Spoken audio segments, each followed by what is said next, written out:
Welcome to episode 78 of Sharing Life Lessons. This is season 8. We are one spirit, one soul, and together we are creating a library of stories and life lessons. I am your host Hamidah, and I want to bring you stories because stories matter, stories inspire, stories teach, and stories heal. Hello to my listeners from sunny California. Before we begin, I would like to remind those who have not subscribed to Sharing Life Lessons' new YouTube channel to please do so. The link is in the show notes. The good thought or positive thought to begin today's episode is something that Sarah Waite posted on LinkedIn. The author is unknown and it reads, "There is not enough room in your mind for both worry and faith. You must decide which one gets to live there." What I like about this quote is that the decision is all mine. As you will hear in today's episode, there are many values and beliefs that our parents, spouses, relatives, and friends have been able to impart on us over the years. But this choice is mine alone. No one can make this choice for me. And I personally choose faith. I have full faith that everything works out and will continue to work out for me in life. Our guest for today, who is also known as Funny Brown Girl, is a multifaceted creative. Utilizing comedy and improv, she delivers engaging keynote speeches, workshops, and coaching to students and corporate executives. Everyone, please join me in welcoming Shereen Kassam. Shereen, welcome to Sharing Life Lessons. It is wonderful to have you on the show.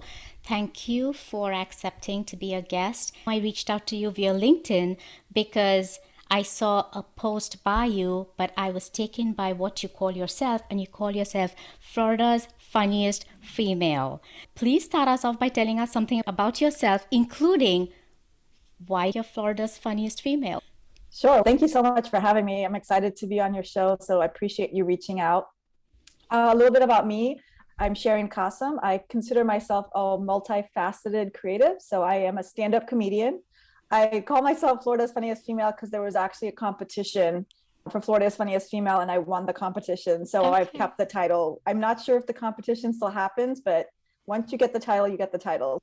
You are forever the crowned Florida's funniest female.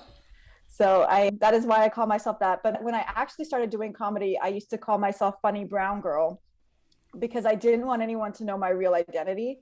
So that is also why I call myself Funny Brown Girl in my email and my social media. So I'm a multifaceted creative. I'm a stand-up comedian. I host a podcast as well called Creative Breakthrough, focused on creatives of color and how to win and strategize to get to the top.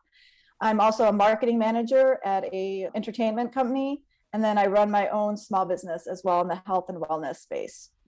Okay, so you're someone who wears many hats. Yes, because I get bored very easily because as most creatives know, we can't focus on one thing at a time. For the listeners, sometimes you hear one theme, one big story that has impacted the guest in their lives, or sometimes you hear mini stories.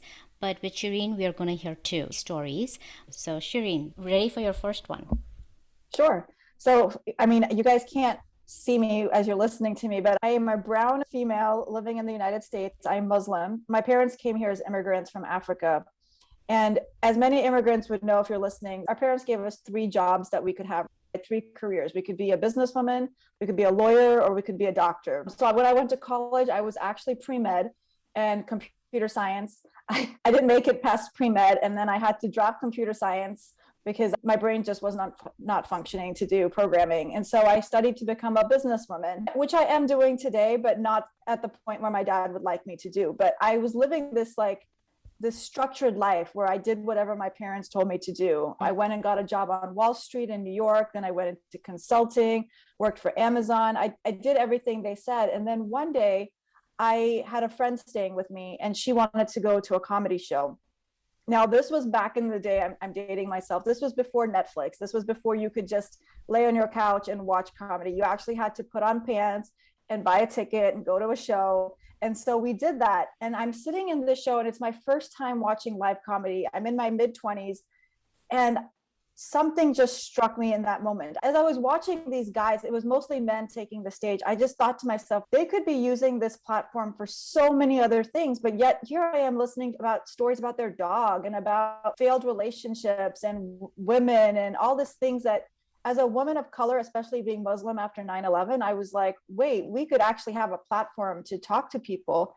So after the show, I got cocky, and I'm not a cocky person. I was very shy, very timid. I was very quiet. Like I had that immigrant personality, like only speak if spoken to, never raise your voice, never offer an opinion without being asked for an opinion. I was just going to say that that's the big one with us. Never voice your opinion. Right. And during college, I actually had some incidents with other people of color and immigrants and South Asians, especially within the community, where I was told, you're a woman, you are not supposed to speak. You are not supposed to be talking about these things. It doesn't matter how serious these topics are, you're a woman. And they silenced me. And so I had carried that with me for so many years, this silence, this inability to be heard. And so after the show, I got a little cocky and I went up to the guy who sold us the tickets and I said, I want my money back. And he goes, why? And I said, well, I didn't find the show funny. And I know I don't ever do that at a comedy show, because now that I perform comedy, I would not be happy. Don't ever do that. And don't come up to the performers and tell us that we're not funny, because comedy is subjective and you can have your own opinions, but you do not need to share it with us. But I didn't know this at the time, right? So I go up and I ask for my money back, and he says, why? I said, I didn't find it funny. And he said, it's not that easy to make people laugh. And I said, well, it can't be that hard. So he said he would give me my money back if I came back and performed on his stage. I asked him, how do you even become a comedian? Like, I had no idea. I never fathomed this as a career choice or even as a hobby. Again, growing up, all the hobbies that I was allowed to do were any hobbies that would get you into college. Mm-hmm. Anything else you were not supposed to pursue. Even in college, I wasn't allowed to take courses or classes that were too fun. So no creative writing classes, because my dad was like, that's not going to help you in your career path. So he signed me up for class. He showed me a book to read. And then I came back and I did a set on his stage, and I fell in love with comedy. I mean, the rush that I got that night, just everybody's attention is on you, and you can share your life story with them, and they have to listen, because one, they paid for it, but two, they have to listen.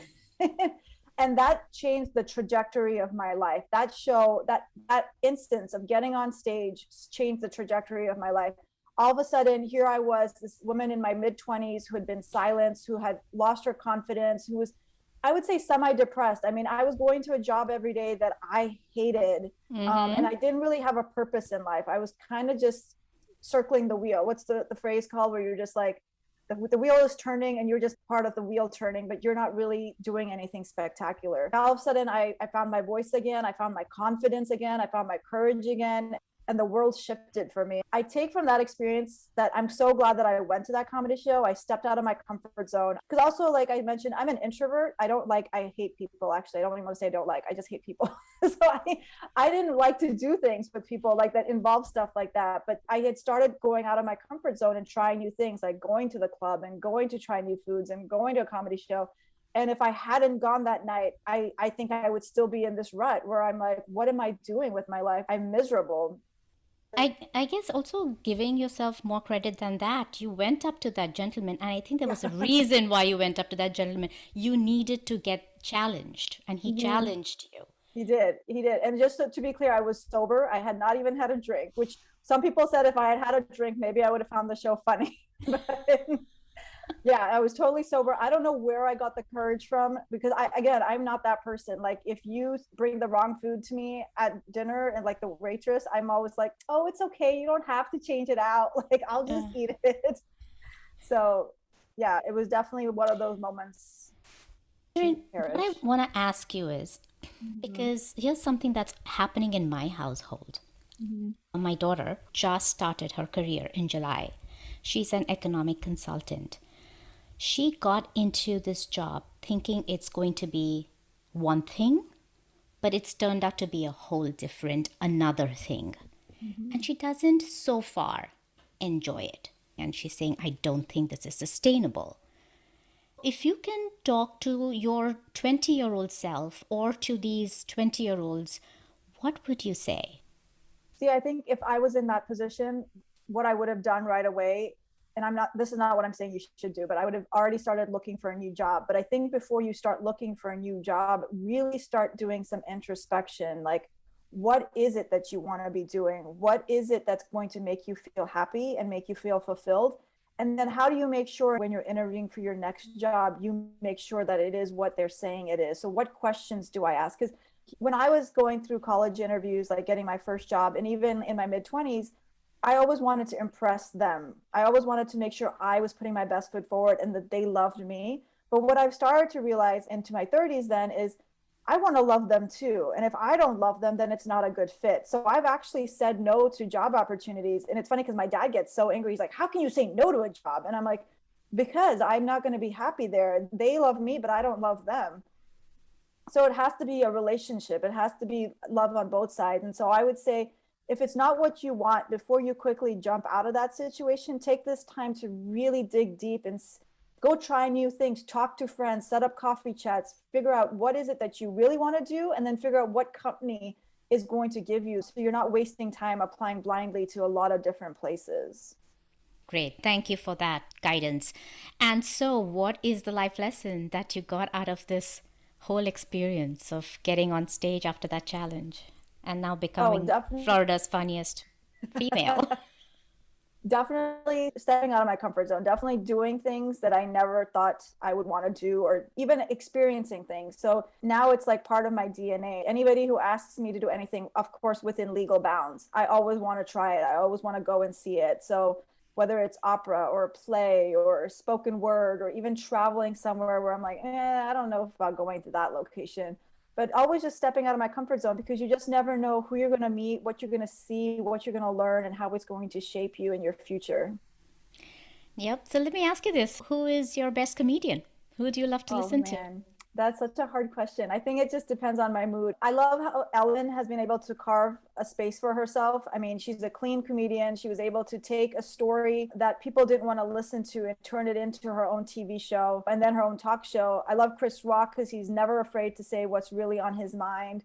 Right now, I really love Dave Chappelle because with all this cancel culture, he's sticking by his guns. He's not allowing the people to make him apologize for something that he doesn't feel he needs to apologize for. He's expressing his First Amendment right.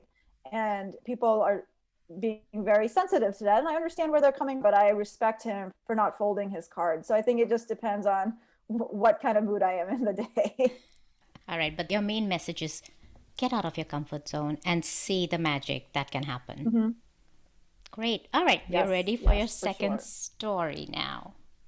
So once I started doing comedy, a lot of people started to reach out to me to do different things. It was always like, will you do this show or will you do this TV show? There were just a lot of opportunities that kept coming my way. And sometimes you have to be not hestant, but you have to really dissect the opportunities, because sometimes they're not the best opportunities for you. But you also get scared, right? You don't want to go too far out of your comfort zone. And I was having that problem when I first started doing comedy.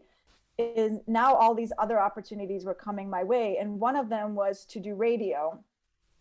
And my fear with radio was that in college, two of my roommates were actually on the radio. They were both DJs. And at no point in my college life did I ever say, I want to do radio. Like, it never even occurred to me that I wanted to be a radio DJ or a radio host. So when someone reached out to me and said, hey, do you want to come on the radio?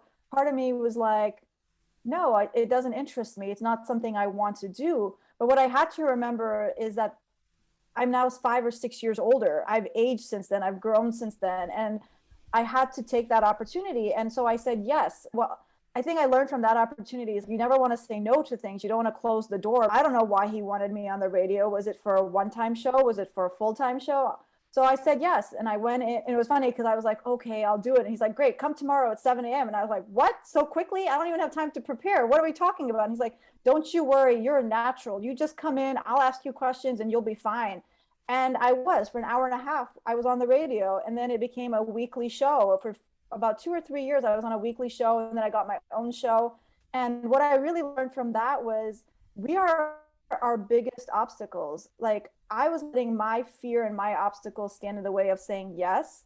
And I'm so glad I said yes, because if I hadn't said yes to that opportunity, I would have missed out on this other aspect of my life that I didn't even know existed. Like, I'm a natural on the radio. Who knew? Like, this quiet little immigrant girl has a voice all of a sudden, and I want to use it.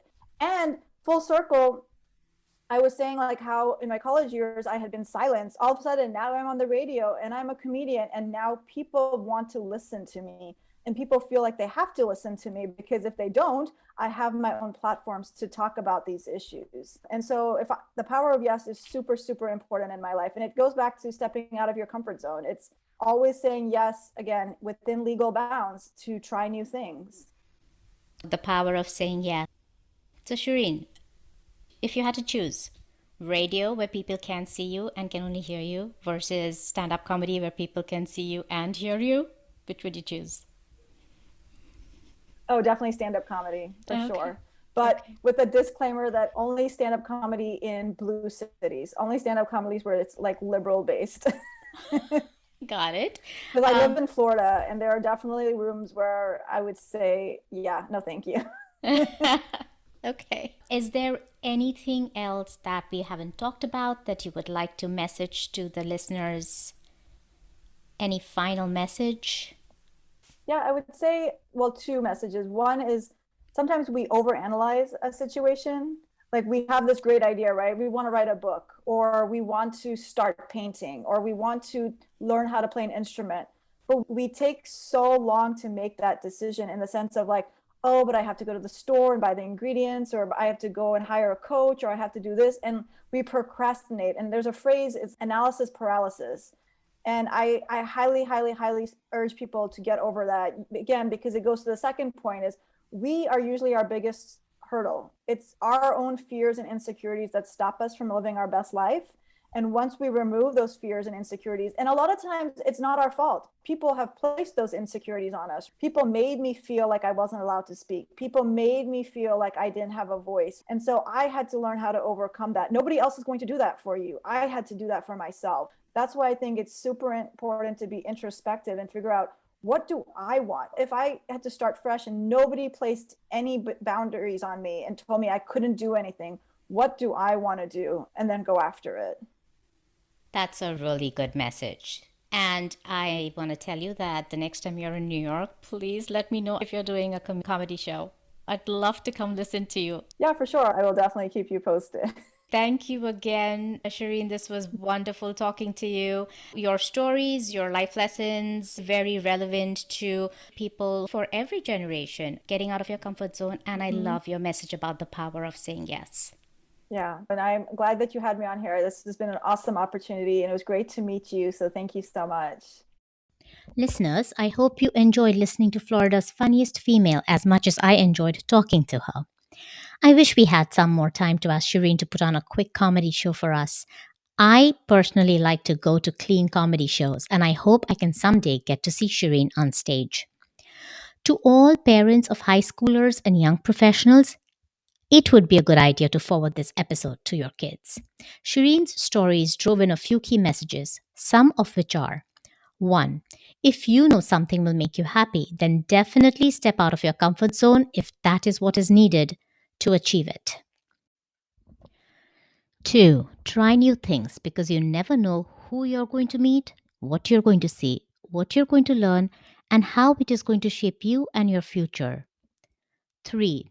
We are usually our biggest hurdle. It is our fears and insecurities that stop us from living our best life. Let's ask ourselves, if we all had a fresh start and nobody placed any boundaries on us, but instead encouraged us and told us that we can do anything we want, what is it that we want to do? Once you determine that, then just go for it. And lastly, you never want to say no to things and close doors to opportunities. The power of saying yes is super important. Always consider saying yes to trying out new things if given a choice. This brings us to the end of this episode. I will bring you another episode of Sharing Life Lessons next Wednesday. Until then, be happy, be safe, and be blessed.